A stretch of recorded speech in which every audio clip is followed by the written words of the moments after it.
మన తండ్రి కుమార పరిశుద్ధాత్మ దేవునికి వందనాలు స్తోత్రాలు చెల్లించుకుంటూ దేవుడి దేమందు మనకిచ్చిన వాక్యము ఫిలిప్పీలకు రాసిన పత్రిక 4వ అధ్యాయము 6-7 వచనాలు చదువుకుందాం.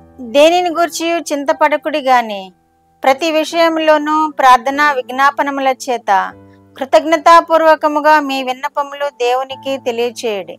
అప్పుడు సమస్త జ్ఞానమునకు మించిన దేవుని సమాధానము యేసుక్రీస్తు వలన మీ హృదయములకును మీ తలంపులకును కావలి ఉండును. దేవుడి వాక్యం ద్వారా మనల్ని దీవించును గాక. దేనిని గురించి చింతపడకుడి అంటున్నాడు ఇక్కడ వాక్యములో. దేవుడు మనకి ధైర్యం చెబుతున్నారు, చింతపడొద్దు అని తెలియజేస్తున్నారు. మనకు అనేక చింతలు ఉంటాయి, ప్రతిదానికి చింతపడుతూ ఉంటాం. ఇబ్బందులు వచ్చినప్పుడు చింతపడుతూ ఉంటాము, పిల్లల విషయంలో చింతపడుతూ ఉంటాము, ఆరోగ్య విషయంలో చింతపడుతూ ఉంటాము, రేపు ఏం తిందామా అని చింతపడుతూ ఉంటాము, ఈ సమస్య ఎలా పోతుందా అని ఏదైనా సమస్య ఎదురైనప్పుడు మనం చింతపడుతూ ఉంటాము. మనకి చింతలు అనేవి సహజం. మానవులకి చింతలు లేకుండా ఎవరు సుఖంగా జీవించలేరు. ఎంత కోటీశ్వరుడైనా ఎంత పేదవాడైనా చింతలు తప్పకుండా ఉంటాయి. మనుషులు అన్న తర్వాత ఏదో ఒక చింత ఉంటుంది. కానీ ఇక్కడ దేవుడు తెలియచేస్తున్నాడు, దేనిని గూర్చి చింతపడకుడి గాని అంటున్నాడు. దేనిని గూర్చి చింతపడకుడి కానీ ప్రతి విషయంలోనూ ప్రార్థన విజ్ఞాపనల చేత కృతజ్ఞతాపూర్వకంగా మీ విజ్ఞాపనలను దేవుడికి తెలియచేయడి అంటున్నాడు. ప్రార్థన విజ్ఞాపనల చేత మనము కృతజ్ఞతాపూర్వకంగా దేవునికి మన విన్నపాలు తెలియచేయమంటున్నాడు. కృతజ్ఞతలు తెలియచేసుకుంటూ విన్నపాలు చేయాలి. మనం కొంతమంది ప్రార్థన మొదలు పెడితే ఒక స్తుతి చెల్లించరు, కృతజ్ఞత చెల్లించరు, ఇంకా సమస్యలు చెబుతూనే ఉంటారు, ఏకరువు పెడతా ఉంటారు దేవుని సన్నిధిలో కానీ వారి పర్సనల్ ప్రేయర్స్లో కానీ. అలా కాదంటున్నాడు ఇక్కడ. కృతజ్ఞతాపూర్వకంగా మీ విన్నపములను దేవునికి తెలియచేయడి అంటున్నాడు.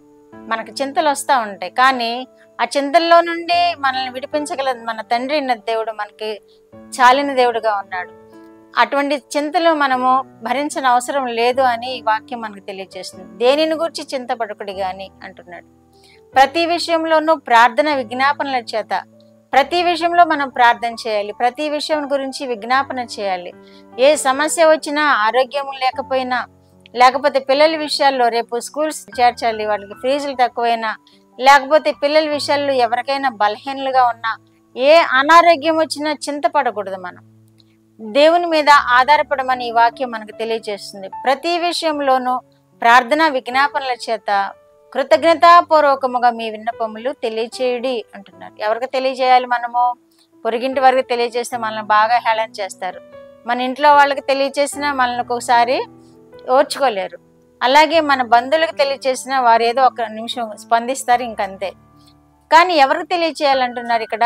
దేవునికి తెలియచేయాలి. అప్పుడు ఏమని చేస్తాడంటే దేవుడు మనకి సమస్త జ్ఞానానికి మించిన దేవుని సమాధానము, సమస్త జ్ఞానానికి మించిన దేవుని సమాధానం మనకి ఇస్తానంటున్నాడు దేవుడు. సమాధానం ఉంటే ఇంకా మనకు చింతే ఉండదు కదా. కాబట్టి చింత పడుతున్నారా? మీకు సమాధానము కలుగుతుంది. ఎప్పుడు అంటే దేవుని మీద ఆధారపడినప్పుడు. ఎప్పుడంటే ప్రతి విషయంలోనూ మనం ప్రార్థన విజ్ఞాపనల చేత కృతజ్ఞతాపూర్వకంగా మన దేవునికి విన్నవించుకున్నప్పుడు సమస్త జ్ఞానానికి మించిన దేవుని సమాధానము మీ హృదయములకును మీ తలంపులకును కావలి ఉండును అంటున్నాడు. కాబట్టి మన దేవుని యొక్క సమాధానం మనకి హృదయాలకును మన తలంపులకును కావలి ఉంటుందని దేవుడు వాగ్దానం చేస్తుంటే మనం ఇంకా దేనికి చింతపడాలి? కనుక ఈ దినం నుండి చింతపడటం మానేద్దాం.